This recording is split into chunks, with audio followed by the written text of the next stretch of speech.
إذ جاءها المرسلون إذ أرسلنا إليهم اثنين فكذبوهما فعززنا بثالث فقالوا إنا إليكم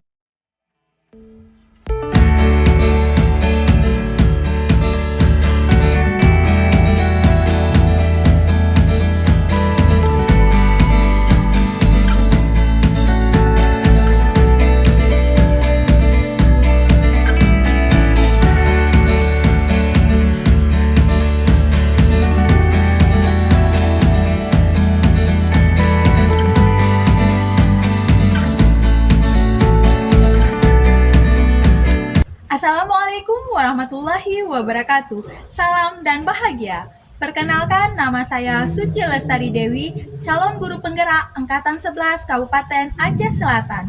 Pada video kali ini, saya akan menampilkan aksi nyata saya tentang modul 1.4 diseminasi budaya positif di sekolah.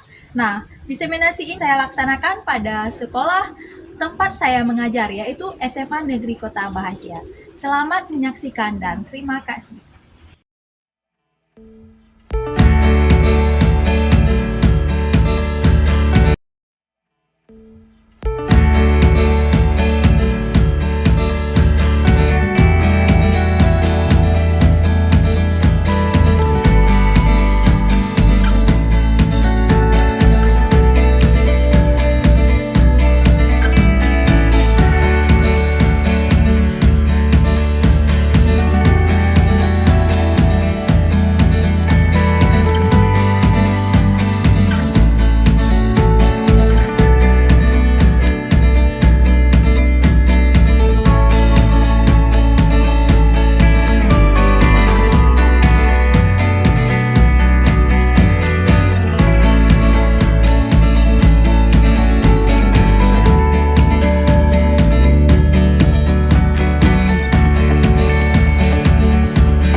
wassalatu wassalamu ala asyrafil anbiya'i wal mursalin wa ala alihi wa sahbihi ajma'in. Puji syukur, marilah sama-sama kita panjatkan kehadirat Allah Subhanahu wa taala yang mana pada hari ini kita telah diberikan kesehatan dan kesempatan untuk bisa berhadir di ruangan yang istimewa ini. Selanjutnya, salawat dan salam kita puji sanjungkan kehadirat Nabi kita, Nabi besar Muhammad Sallallahu Alaihi Wasallam, yang mana dengan beliaulah kita telah diberikan ilmu untuk bisa berpikir ke arah lebih baik ke depan. Selanjutnya, kata-kata penghormatan kami yang kami hormati Bapak Kepala SMA Negeri Kota Bahagia. Selanjutnya kami hormati guru-guru hebat, teknik dan juga yang sudah dapat hadir pada hari yang berbahagia ini. Selanjutnya ada pun agenda kegiatan hari ini, yaitu adanya acara diseminasi aksi nyata pendidikan guru penggerak angkatan 11 di SMA Negeri Kota Bahagia. Adapun yang di sini yang akan kita lakukan yaitu untuk acara berbagi praktik baik budaya positif. Ya. Sebelum acara itu kita mintakan kepada Bapak Kepala untuk memberikan kata-kata sambutan kepada Bapak. Waktu dan tempat kami silakan. Baik. Assalamualaikum warahmatullahi wabarakatuh. Assalamualaikum warahmatullahi wabarakatuh. Puji syukur kehadiran Allah Subhanahu wa taala yang telah memberikan rahmat dan hidayahnya kepada kita sehingga kita dapat bertemu dalam agenda berbagi praktik baik terkait dengan budaya positif. Selawat dan salam mari kita hadiahkan kepada Nabi besar kita, Nabi Muhammad Sallallahu Alaihi Wasallam, yang telah memberikan pola pikir perubahan yang kita rasakan pada hari ini. Bapak dan Ibu, hari ini merupakan salah satu berbagi praktik baik yang sangat positif yang perlu kita ketahui. Pertama, untuk bagaimana budaya positif ini bisa kita terapkan di satuan pendidikan kita. Nanti saya juga berharap kepada Bapak dan Ibu calon guru penggerak untuk bersinergi dan berkolaborasi bagaimana penerapan budaya positif ini baik dalam proses pembelajaran maupun dalam proses lingkungan di sekolah satuan pendidikan kita bisa berjalan sesuai dengan harapan dan bisa mencapai tujuan visi dan misi daripada sekolah kita. Selain itu juga untuk mencapai tujuan pendidikan secara nasional. Saya selanjutnya menyampaikan kepada Bapak Ibu CGP untuk memberikan pemaparan atau pemahaman kepada seluruh teman-teman yang ada di sini sehingga nanti teman-teman di satuan pendidikan kita bisa memahami dan bisa menerapkan budaya positif di sekolah kita. Sekali lagi, sebelum saya mengakhiri kepada Bapak dan Ibu teman CGP, terus semangat, terus berkolaborasi, terus jadikan kegiatan ini salah satu bentuk dedikasi dan integrasi kita dalam bekerja. Dengan ini kegiatan diseminasi penyebaran budaya positif kita mulai. Demikian saya akhiri. Wassalamualaikum warahmatullahi wabarakatuh. Terima kasih banyak Bapak atas kata-kata sambutan, mudah-mudahan bermanfaat buat kami semua. Dan selanjutnya kami mintakan kepada kita langsung aja ke acara selanjutnya, yaitu kepada pemateri untuk mengikuti acara diseminasi budaya positif tersebut. Kepada pemateri kami silakan dengan waktu dan tempat. Assalamualaikum warahmatullahi wabarakatuh.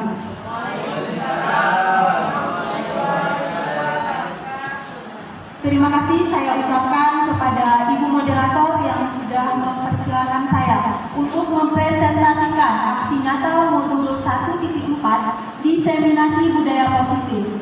Saya Lestari Dewi, CGP Angkatan 11 Kabupaten Aceh Selatan. Baiklah Bapak Ibu, untuk mengawali presentasi kita kali ini, saya akan memaparkan sekilas tentang apa itu budaya positif. Sebenarnya, budaya positif ini sudah sering kita lakukan di sekolah kita. Namun, kita tidak tahu apa sih nama kegiatan yang kita lakukan di sekolah ini. Contohnya saja, kita ada mengadakan yasinan di setiap hari Jumat. Nah, itu merupakan salah satu budaya positif. Selanjutnya, kita juga mengadakan gotong royong di hari Sabtu atau pengembangan diri di hari Sabtu. Nah, itu juga merupakan budaya positif. Budaya positif lainnya yang sudah kita terapkan di sekolah adalah ketika pagi hari piket berdiri di depan gerbang menunggu siswa yang datang dan bersalaman dengan kita. Itu juga merupakan budaya positif. Jadi sebenarnya Bapak Ibu, budaya positif ini adalah budaya yang sudah sering kita lakukan dan sangat berkaitan erat di kehidupan kita sehari-hari. Namun kita tidak tahu kegiatan apa yang selama ini kita lakukan. Budaya positif di sekolah ialah nilai-nilai keyakinan dan kebiasaan-kebiasaan di sekolah yang berpihak pada murid agar murid dapat berkembang menjadi pribadi yang kritis, penuh hormat dan bertanggung jawab. Konsep inti budaya positif di dalamnya ada perubahan paradigma belajar, disiplin positif, nilai-nilai kebajikan, kebutuhan dasar manusia, motivasi perilaku manusia, posisi kontrol, keyakinan kelas, dan segitiga restitusi. Selanjutnya ada pembelajaran dengan paradigma baru. Pembelajaran dengan paradigma baru merupakan pembelajaran yang dirancang berdasarkan prinsip pembelajaran berdiferensiasi, sehingga para peserta didik belajar sesuai kebutuhannya berdasarkan tahap perkembangan sesuai teori psikologi modern untuk mewujudkan profil pelajar Pancasila. Jadi, di pembelajaran berdiferensiasi ini, murid bebas belajar sesuai dengan gaya belajarnya. Selanjutnya ada perubahan paradigma, stimulus respon, dan teori kontrol. Bisakah kita mengontrol seseorang? Nah, ini sebenarnya untuk mengontrol ini kita sering melakukan di kehidupan sehari-hari, seolah-olah kita bisa mengontrol orang lain. Tapi ternyata menurut stimulus respon dan teori kontrol, kita mencoba mengubah orang lain agar berpandangan sama dengan kita. Di teori kontrol, kita berusaha memahami pandangan orang lain tentang dunia. Yang kedua, perilaku buruk dilihat sebagai suatu kesalahan. Untuk teori kontrol, semua perilaku memiliki tujuan. Selanjutnya, di stimulus respon, orang lain bisa mengontrol saya. Teori kontrol, hanya Anda yang bisa mengontrol diri Anda. Kita tahu bahwa orang lain tidak bisa merubah kita, hanya kita yang bisa merubah diri kita sendiri. Untuk stimulus respon lagi, pemaksaan ada pada saat rujukan gagal. Untuk teori kontrol, kolaborasi dan konsensus menciptakan pilihan-pilihan baru. Daripada kita memaksa, lebih baik kita berkolaborasi, berdiskusi hal apa yang sebaiknya kita lakukan. Selanjutnya, model berpikir menang kalah. Di teori kontrol, model berpikir menang-menang. Jika selama ini kita berpikir saya harus menang dan dia harus kalah, atau dia harus menang, saya harus kalah, tidak mungkin kita mengalahkan diri demi orang lain. Tetapi di teori kontrol, model berpikir menang-menang, di mana kita di sini diajak berdiskusi untuk menemukan solusi terbaik terhadap apa yang akan kita lakukan. Selanjutnya ada miskonsepsi tentang teori kontrol. Jelas, ini miskonsepsi. Ilusi guru mengontrol murid. Nah, itu hal-hal yang tidak harus kita pikirkan. Jangan berpikir bahwa kita bisa mengontrol murid. Itu merupakan miskonsepsi tentang teori kontrol. Yang kedua, ilusi bahwa kritik dan membuat rasa bersalah mampu menguatkan karakter. Kita sering kepada siswa, kamu ini kenapa terlambat ke sekolah? Kamu nggak tahu orang tua kamu capek-capek bekerja ngasih jajan ke kamu. Itu merupakan seseorang pembuat merasa bersalah. Kita pikir bahwa anak-anak bisa menguatkan karakternya melalui pembuat merasa bersalah itu. Tapi ternyata tidak, Bapak Ibu. Selanjutnya, ilusi bahwa semua perbuatan positif, efektif, dan bermanfaat. Yang terakhir, ilusi bahwa orang dewasa berhak memaksa. Tentu saja sering kita sebagai orang tua atau kita sebagai bapak dan ibu guru berpikir bahwa mereka, murid-murid kita harus patuh kepada kita karena kita merupakan orang dewasa. Padahal di dalam teori kontrol itu merupakan miskonsepsi. Nah, di sini ada disiplin positif. Apa sih itu disiplin positif? Disiplin positif merupakan suatu cara penerapan disiplin yang bertujuan untuk menumbuhkan kesadaran serta memberdayakan peserta didik tanpa imbalan atau reward dan ancaman atau hukuman. Jadi sebenarnya disiplin positif itu bukan kita lakukan dengan ancaman. Kita sering ya Bapak Ibu, kita sering ini kalau kamu tidak kerjakan besok ibu berdirikan kamu di depan. Itu sangat sering kita lakukan selama ini. Atau siapa yang mau ke depan nanti ibu berikan pulpen. Nah, sebenarnya hal-hal tersebut tidak boleh Bapak Ibu.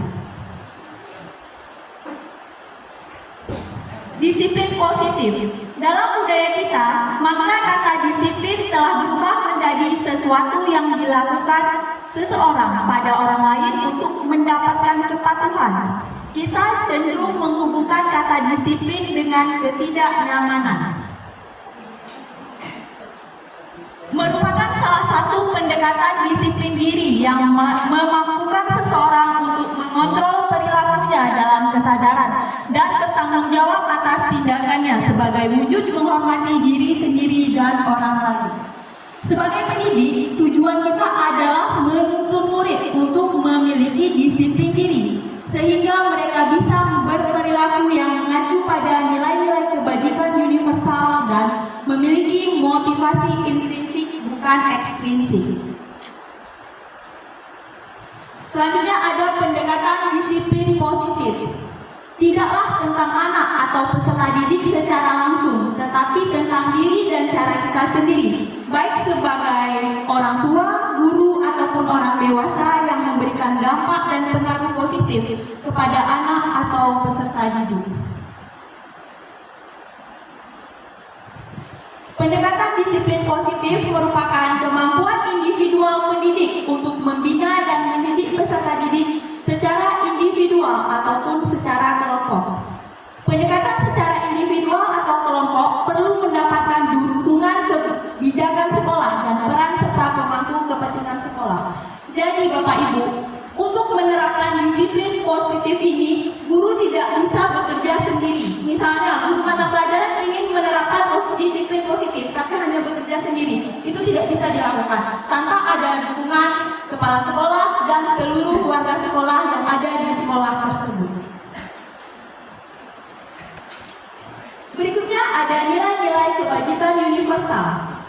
Nilai-nilai kebajikan adalah sifat-sifat positif manusia yang merupakan tujuan mulia yang ingin dicapai setiap individu. Nilai yang disepakati bersama atau lintas bahasa, suku, bangsa, agama, maupun latar belakang. Baiklah Bapak Ibu, selanjutnya merupakan nilai-nilai kebajikan universal. Nilai-nilai kebajikan adalah sifat-sifat positif manusia yang merupakan tujuan mulia yang ingin dicapai setiap individu. Nilai yang disepakati bersama lintas bahasa, suku, bangsa, agama, maupun latar belakang. Contoh nilai-nilai kebajikan universal yang merupakan nilai-nilai yang sering kita terapkan di sekolah, yaitu nilai profil pelajar Pancasila. Yang pertama, beriman bertakwa kepada Tuhan Yang Maha Esa dan berakhlak mulia. Yang kedua ada mandiri. Yang ketiga ada bernalar kritis. Yang keempat ada berkebinekaan global. Yang kelima ada bergotong royong. Dan yang keenam ada kreatif. Nilai-nilai profil pelajar Pancasila ini sering kita terapkan di sekolah. Di setiap Sabtu di kegiatan kita ketika mengajar P5, kita sering membuka pembelajaran P5 dengan mengenalkan nilai-nilai Pancasila terhadap murid. Selanjutnya, kebutuhan dasar manusia. Kebutuhan dasar manusia adalah segala sesuatu yang kita lakukan untuk mendapatkan apa yang kita inginkan. Seluruh tindakan yang kita lakukan memiliki tujuan tertentu. Dan semua usaha terbaik yang kita lakukan adalah dalam rangka agar kebutuhan dasar kita terpenuhi dengan baik. Ada 5 kebutuhan dasar manusia. Yang pertama, bertahan hidup.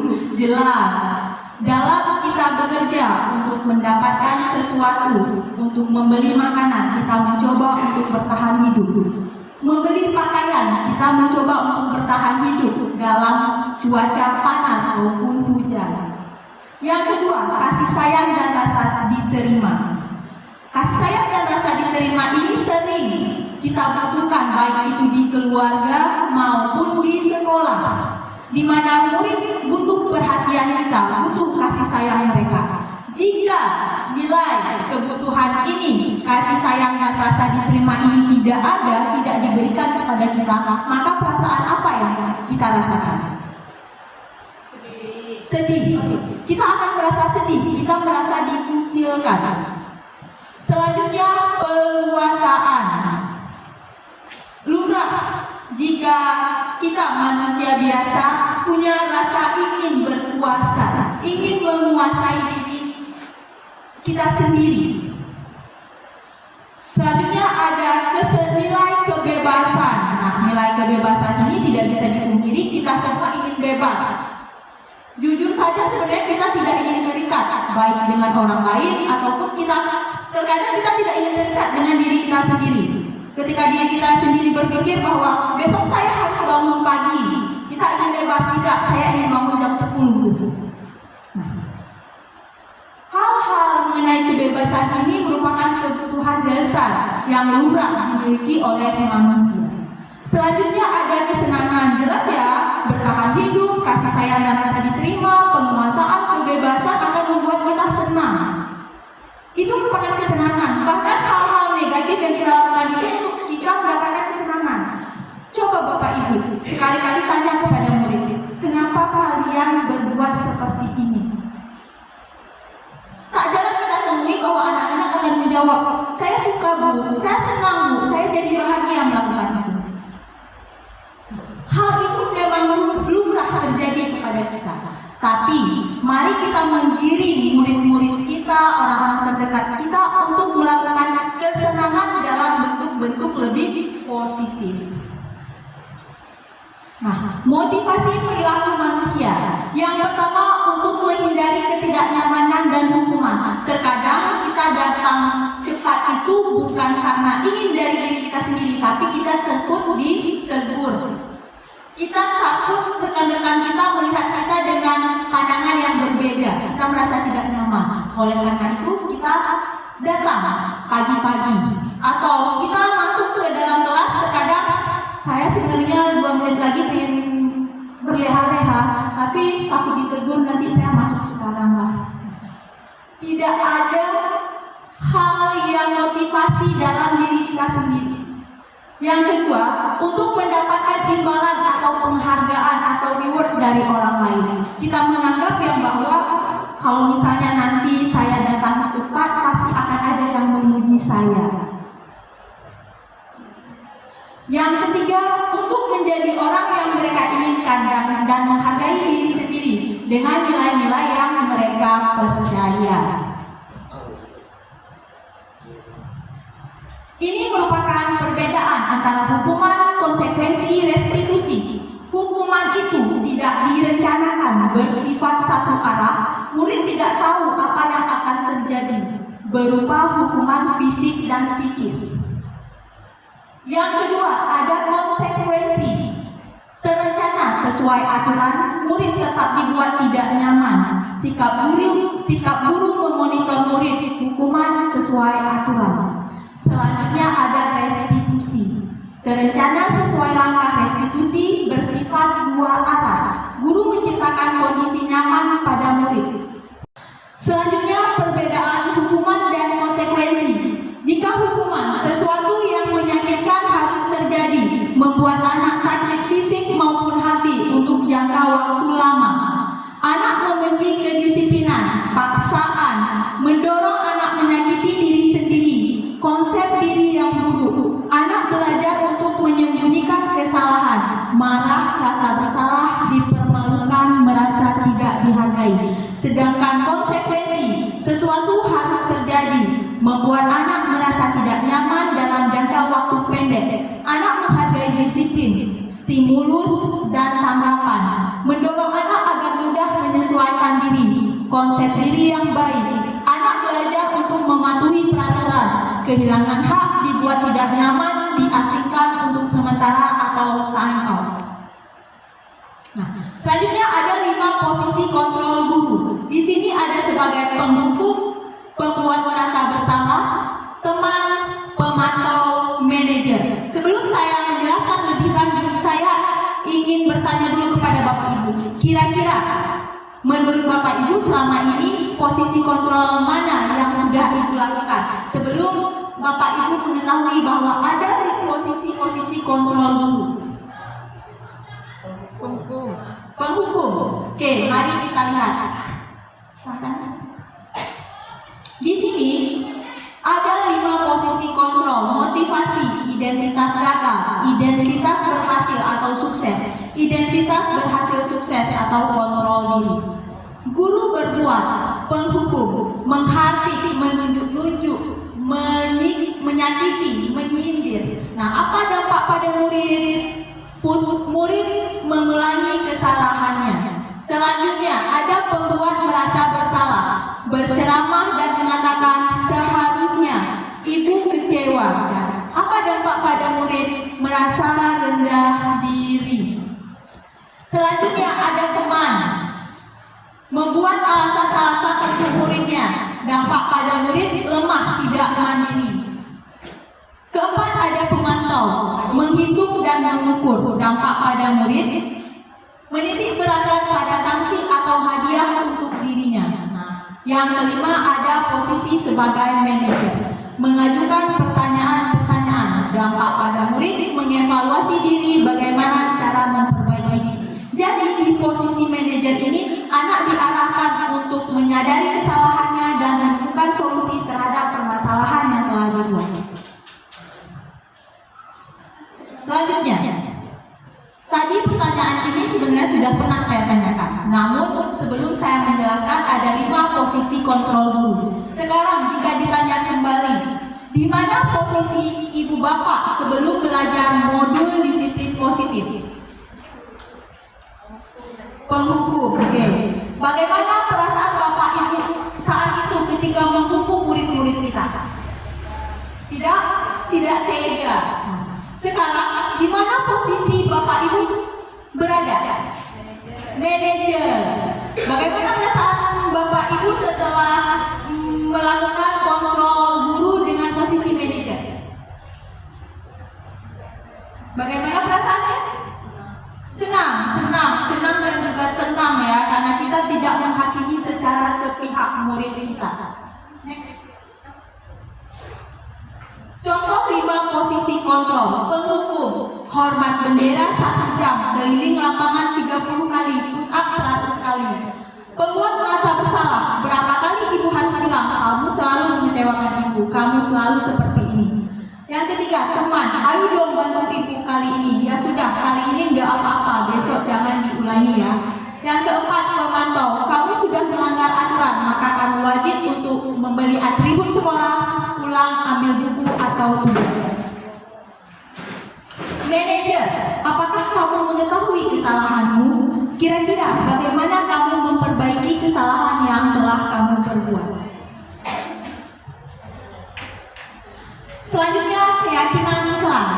Seseorang akan lebih bergerak dan bersemangat untuk menjalankan keyakinannya daripada hanya sekedar mengikuti serangkaian peraturan yang tertulis.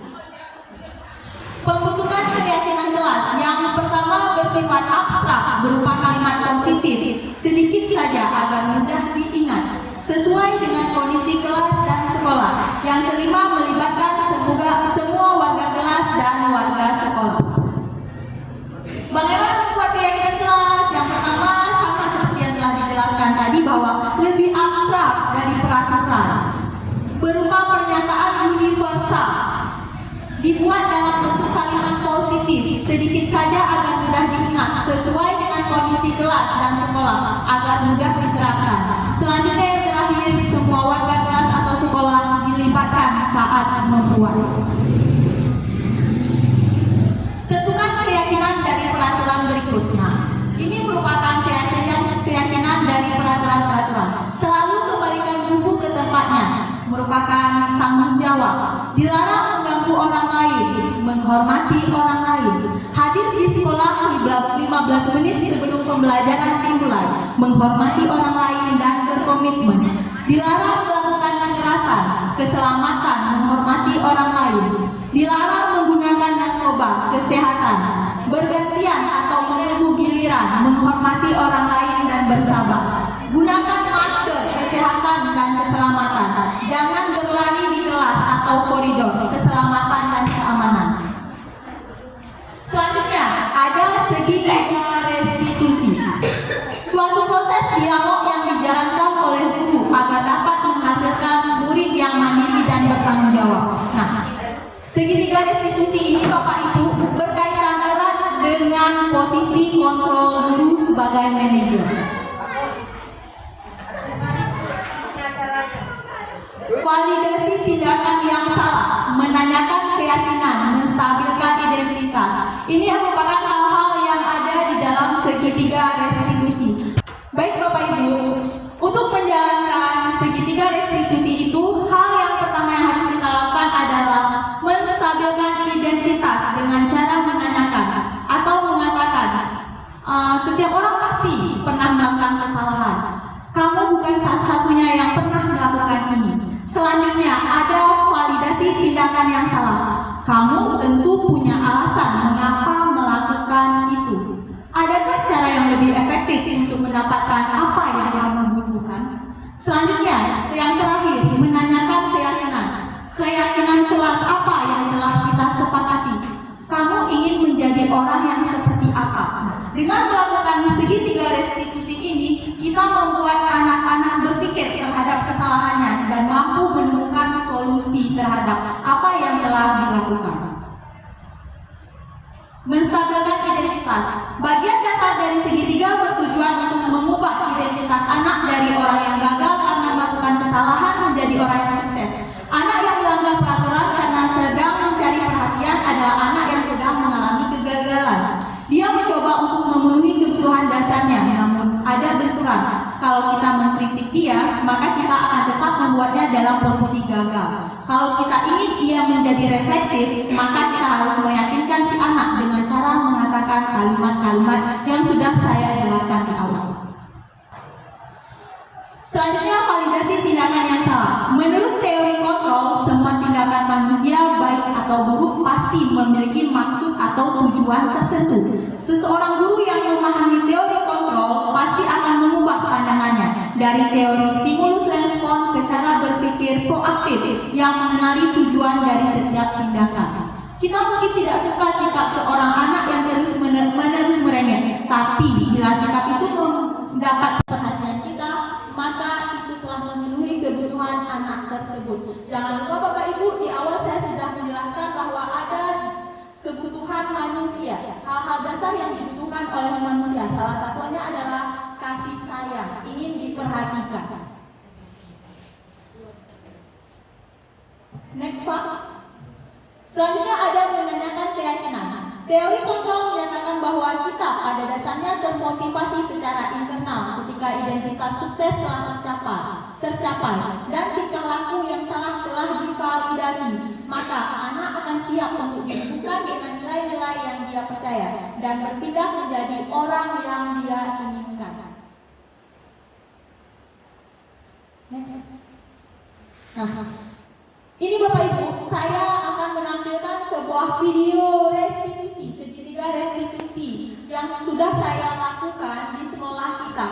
Mungkin ini dapat menjadi pelajaran ataupun ini dapat memotivasi Bapak Ibu untuk menerapkan segitiga restitusi dalam menyelesaikan permasalahan yang telah dibuat oleh murid kita. Selamat menyaksikan.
Bagaimana tugas kelompoknya? Kurang aman. Kenapa kurang aman? Nah, proses pengerjaannya apakah lancar saja? Kurang lancar. Ibu sedikit mendengar bahwa ada permasalahan kelompok saat kalian bekerja mengerjakan tugas yang ibu berikan. Atul, Arman, ibu memanggil kalian di sini bukan untuk mencari siapa yang salah dan siapa yang benar. Namun, ibu memanggil kalian di sini untuk dengar alasan kalian apa sih permasalahan yang terjadi selama kalian mengerjakan tugas kelompok tersebut. Mungkin bisa dari Atul terlebih dahulu. Kalau saya kadang ya Herman terlambat dalam melakukan belajar kami takut akan berpengaruh pada kelompok kami. Oke, baik. Atul takut atau khawatir bahwa tugas yang tidak dikumpulkan oleh Harman, yang terlambat dikumpulkan oleh Harman itu akan berpengaruh terhadap nilai kelompoknya. Nah, untuk Harman sendiri, ibu mau mendengar pendapatnya.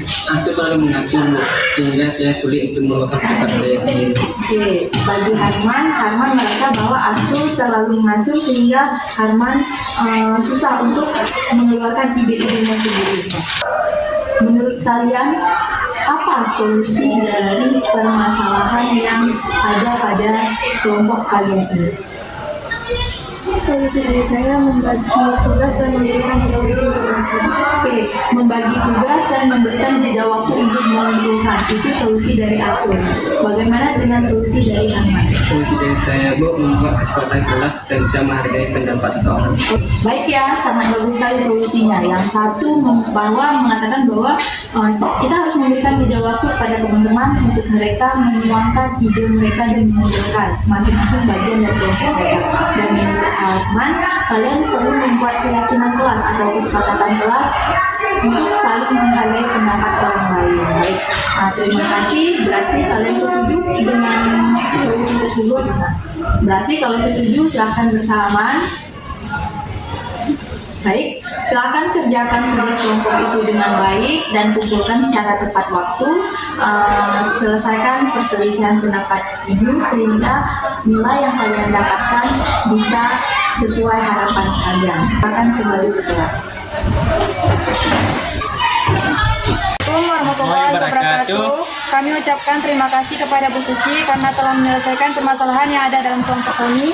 Dan tugas kami terselesaikan dengan baik. Dadah. Assalamualaikum warahmatullahi wabarakatuh.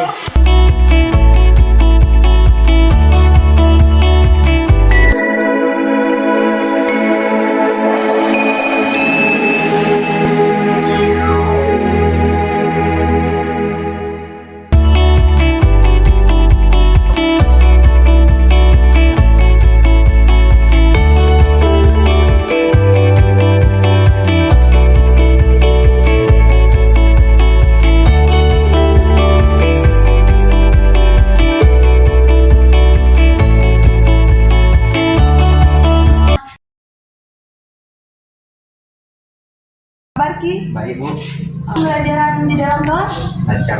lancar. Nah, menurut kamu bagaimana frekuensi kamu datang ke sekolah akhir-akhir ini? Agak sedikit lambat. Aku sedikit terlambat.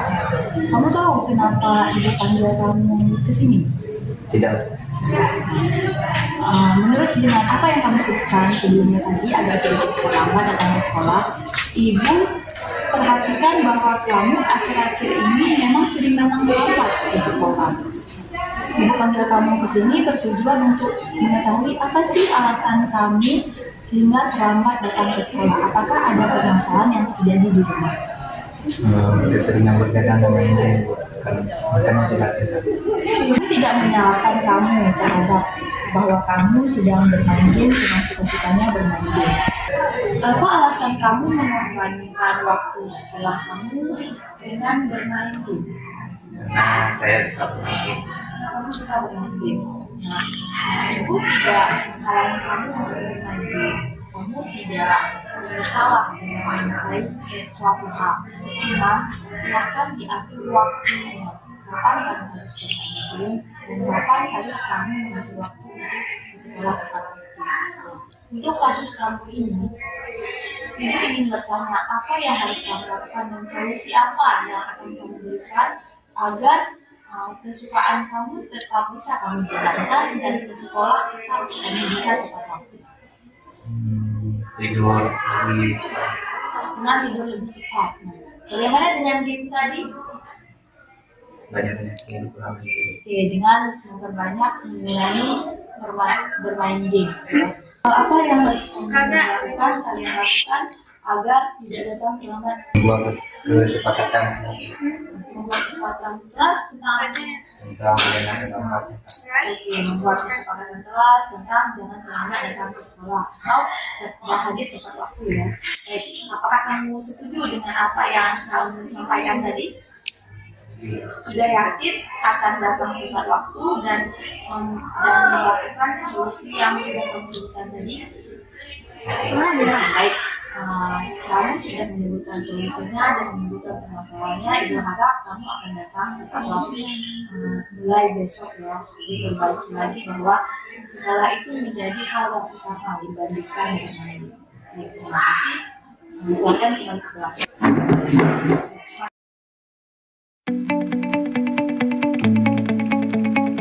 Assalamualaikum warahmatullahi wabarakatuh. Saya dari kelas 11 dan nama saya Reza Rizky Melanda. Saya ingin berterima kasih kepada Ibu Suci yang telah mengingatkan saya. Insya Allah saya tidak akan mengulangi lagi dan tidak akan datang terlambat lagi. Assalamualaikum warahmatullahi wabarakatuh.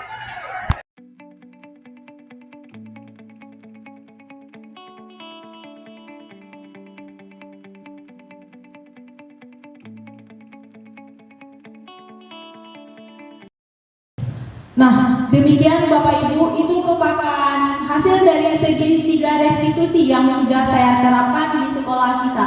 Semoga dengan adanya video ini kita bisa perlahan-lahan, memang tidak bisa sekaligus untuk menerapkan hal-hal yang sudah saya paparkan tadi. Namun saya berharap bahwa dari adanya aksi nyata saya ini kita bisa menerapkan disiplin-disiplin positif, budaya-budaya positif yang dapat mengubah suasana atau yang dapat membuat sekolah kita menjadi lebih baik ke depannya. Baik, mungkin ini saja dari saya. Apakah ada yang ingin memberi saran atau pertanyaan? Oke, baik, silakan Bu.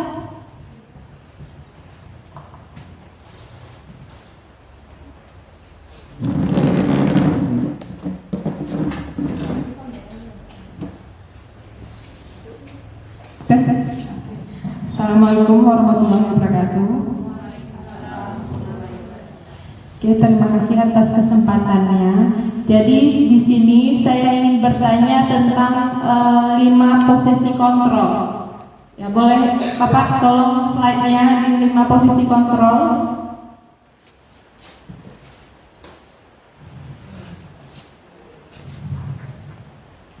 Ya, jadi kan ini 5 posisi. Bukan yang tadi. Nah, ini. Ya. Ya. Oke, di sini kan 5 posisi kontrol, satu lagi tadi manajer. 5 posisi kontrol di sini kan udah Ibu jelaskan tadi. Jadi ada yang penghukum, teman, pembuat merasa bersalah, pemantau, dan manajer. Nah, kalau menurut Ibu sendiri, dari 5 posisi kontrol tadi, yang terpenting yang mana dan alasannya kenapa? Baik, terima kasih. Itu saja pertanyaan dari saya. Assalamualaikum warahmatullahi wabarakatuh.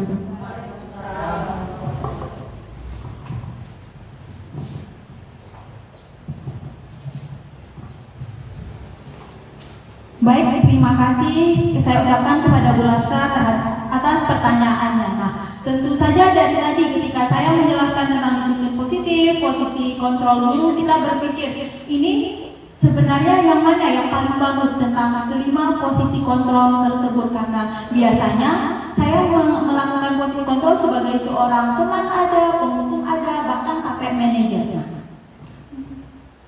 Sebenarnya kelima posisi kontrol yang paling bagus itu adalah sebagai seorang manajer.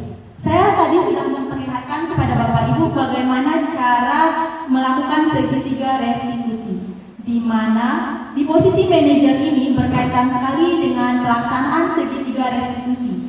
Di situ terhadap kesalahan-kesalahan yang dilakukan anak-anak, guru dan siswa, guru dan murid sama-sama berbuat untuk melakukan sesuatu. Di situ murid dituntut untuk menemukan kesalahan yang telah diperbuatnya, kemudian menemukan solusi apa sih yang harus saya lakukan ke depannya agar saya terhindar dari kesalahan ini, agar saya tidak melakukan kembali kesalahan ini. Nah, dalam posisi manajer ini kita membina murid, bukan menyalahkan murid. Ketika kita sebagai posisi kontrol, sebagai penghukum, kita akan menghukum murid. Oh, kamu sudah berbuat salah ini, silakan ke kamar mandi, bersihkan kamar mandi.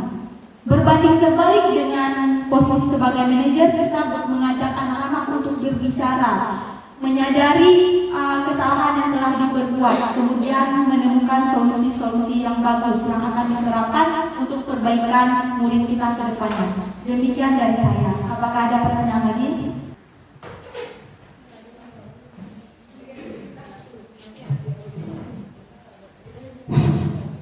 Assalamualaikum warahmatullahi wabarakatuh. Terima kasih kepada materi pada hari ini yang telah memberikan saya kesempatan untuk bertanya. Yang menjadi pertanyaan saya di sini masalah penerapan budaya positif ini terhadap kontrol tadi ya. Nah, di sini yang mau saya tanyakan, misalnya di sekolah kita ada 2 orang guru dengan pensi yang berbeda-beda. Misalnya guru A, dia sifatnya menggunakan kontrol manager, dan yang kedua menggunakan kontrol penghukum. Nah, bagaimana jika anak yang dihukum itu membeda-bedakan antara guru A dan guru yang satunya lagi? Nah, bagaimana kita menyikapi hal tersebut? Itu saja mungkin agar anak tersebut tidak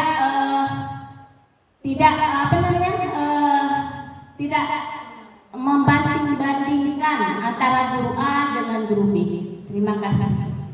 Di awal tadi saya sudah menjelaskan bahwa disiplin-disiplin positif ini, budaya positif ini tidak bisa diterapkan sendiri-sendiri, butuh kolaborasi antara kepala sekolah dan seluruh warga sekolah. Begitu pula dengan 5 posisi kontrol ini. Jika dalam suatu sekolah terdapat perbedaan posisi kontrol, maka anak-anak pasti akan membedakan. Itulah gunanya kami membuat aksi nyata ini kepada Bapak Ibu agar kita bisa bersinergi, berkolaborasi, saling berkomunikasi tentang segala hal apapun budaya positif yang akan kita terapkan, sehingga tidak akan ada perbandingan oleh murid terhadap antara guru satu dengan yang lainnya. Contohnya sebagai posisi kontrol tadi.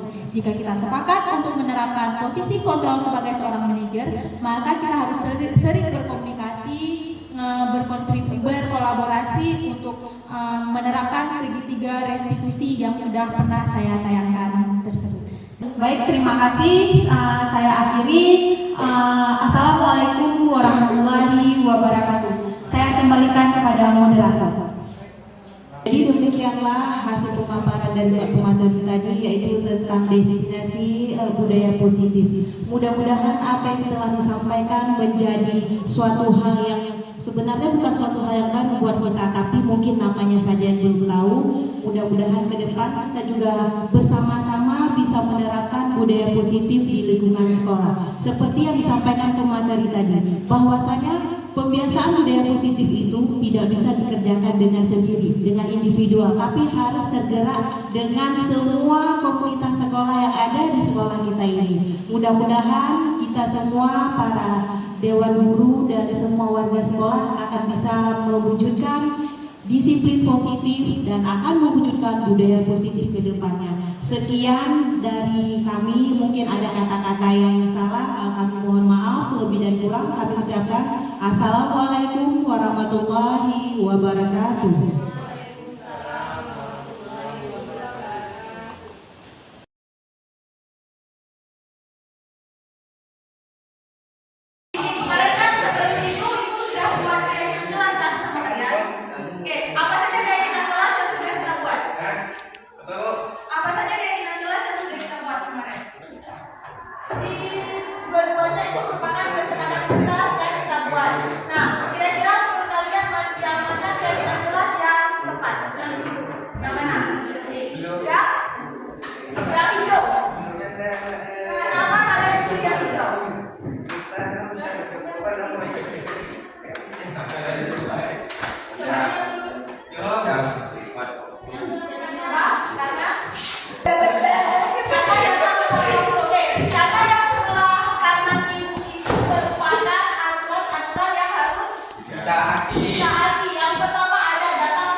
Yang terakhir ada tertib, jelas tertib. Misalnya tidak tidur di dalam kelas, bajunya dimasukkan ke dalam. Kalau misalnya ada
memerintah juga cakap buat memerintah diri sendiri.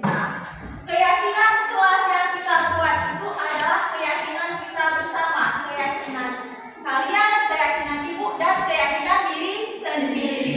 Di situ ditulis bahwa merdeka itu tidak hanya terlepas dari perintah, tapi juga cakap memerintah diri sendiri. Contohnya apa? Salah satunya misalnya, Bu, saya izin ke kamar mandi. Biasanya kalian kalau ke kamar mandi, izin ke kamar mandi tapi ke kantin. Nah, mulai sekarang silahkan perintahkan diri kalian sendiri. Kalau memang ke kamar mandi, ya ke kamar mandi. Kalau ke kantin, ya tunggu istirahat. Selanjutnya, beberapa budaya positif, lingkungan positif, keyakinan kelas, dan peraturan kelas. Sekarang, ada keyakinan kelas, hukuman, dan penghargaan. Mengapa keyakinan kelas? Bukan peraturan. Oke, kenapa kita harus membuat keyakinan kelas, bukan peraturan kelas? Kenapa? Tahu? Motivasi intrinsik, kembali ke nilai-nilai atau keyakinan lebih menggerakkan seseorang dibandingkan mengikuti serangkaian peraturan. Ketika peraturan, kalian harus benar-benar mentaatinya, ya kan? Bukan dari hati, tapi ketika itu keyakinan itu berasal dari keyakinan diri kalian sendiri, dan kalian termotivasi karena diri kalian sendiri, bukan karena orang lain. Nah, selanjutnya di sini ada dua kesepakatan kelas. Kira-kira yang bagian mana yang merupakan keyakinan kelas?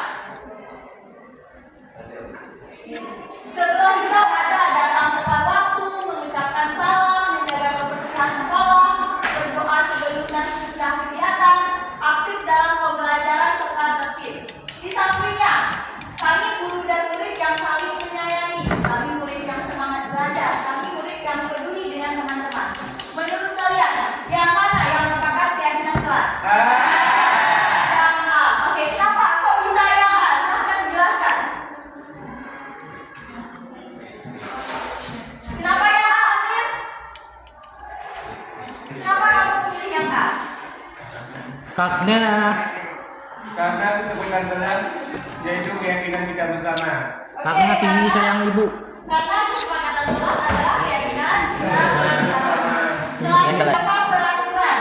Selalu kembalikan buku ke tempatnya. Baiklah, selanjutnya ada peraturan dan keyakinan kelas atau dengan kewajiban yang diikuti. Kira-kira selalu kembalikan buku ke tempatnya. Keyakinan kelasnya apa? Tanggung jawab. Apa? Dilarang mengganggu orang lain. Saling Menghargai, oke. Hadir di sekolah 15 menit sebelum pembelajaran dimulai. jawab. Apa? Disiplin atau tepat waktu. Dilarang melakukan kekerasan. Apa? Pemulihan. Pembelian.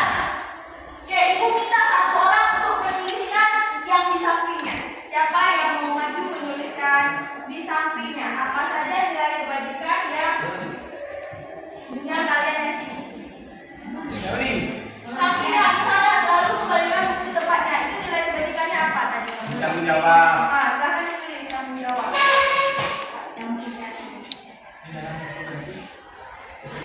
Tanggung jawab. Oke, yang kedua, dilarang mengganggu orang lain. Apa? Apa? Oke, silakan tulis. Apakah benar nanti?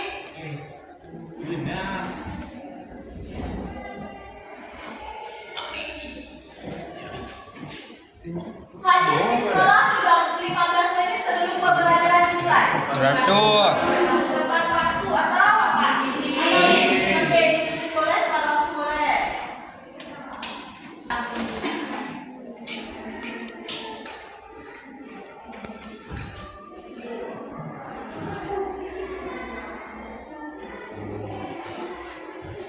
Dilarang menggunakan narkoba. Baik untuk kesehatan. Untuk kesehatan, oke, kita tuliskan apa? Untuk kesehatan. Kita dah semua. Bergantian atau menunggu giliran. Mandiri. Mandiri. Kita akhir ya. Enggak. Menggunakan masker. Oke. Menghindari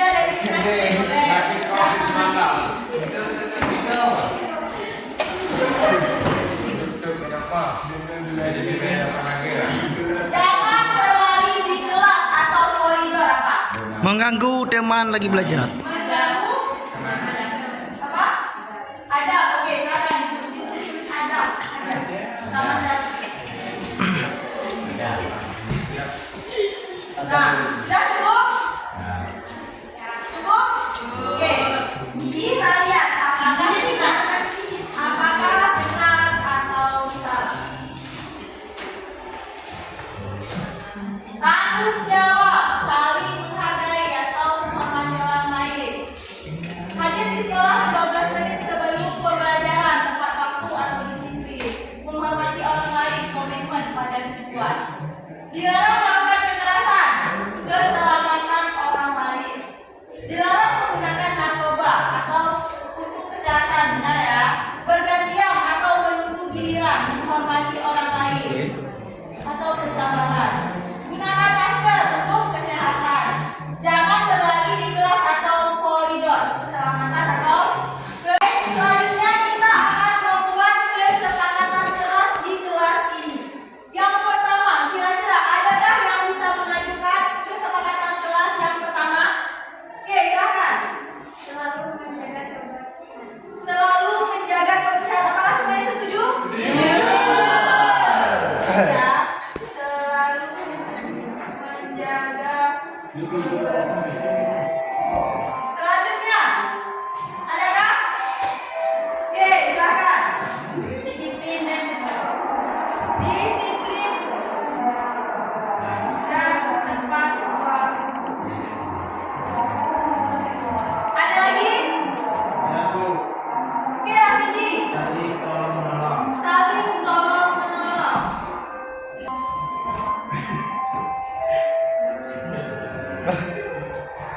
Ada lagi?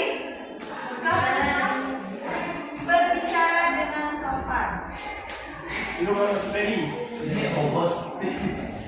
Robot. Ada lagi?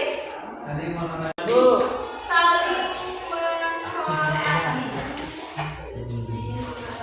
Iya, Bu. Sudah ada lagi? Setuju? Akan kita terapkan di kelas kita. Baiklah, demikian sosialisasi Ibu hari ini tentang kesepakatan atau keyakinan kelas. Semoga kita bisa terapkan di kelas kita dan di sekolah kita.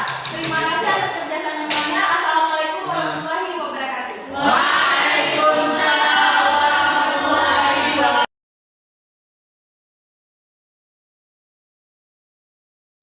Nah, baiklah, sebagai penutup, dalam penerapan program disiplin positif, hendaknya guru memiliki standar kepribadian, profesional dan sosial yang baik, di mana guru mampu merefleksikan dirinya dalam posisi kontrol saat ini. Bagaimana perjalanan dirinya sebagai amal atau manajer yang menuntut murid-muridnya menjadi insan yang mandiri, merdeka, dan bertanggung jawab. Baiklah Bapak Ibu, demikian dari saya. Semoga hal-hal yang baik yang sudah saya sampaikan dapat kita terapkan di sekolah kita, sehingga menciptakan sekolah yang nyaman, aman bagi seluruh warga sekolahnya, dan juga menciptakan perbaikan-perbaikan untuk masa depan sekolah kita yang lebih baik. Terima kasih.